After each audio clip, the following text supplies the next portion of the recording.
তুমি একটু বসো, আমি বুথ থেকে কিছু টাকা তুলে নিয়ে আসি। আচ্ছা যাও।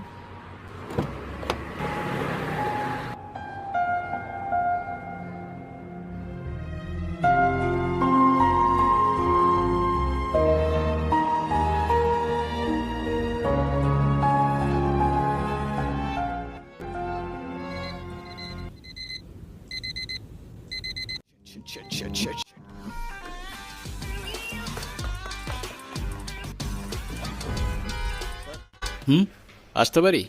আসো। এই যে আমার ক্লাসের সবচেয়ে গুণধর ছাত্র, যেমন তার চলাফেরা তেমন তার ড্রেস আপ, তেমনি তার লেখাপড়া। আচ্ছা, এই যে তুমি ঠিক মতো ক্লাসে আসো না, একদম ঠিক মতো লেখাপড়া করো না, অগোছালো জীবনযাপন করো, তোমার কি ফিউচার নিয়ে কোনো টেনশন হয়? আর এটা তুমি কি জুতা পরে আসছো?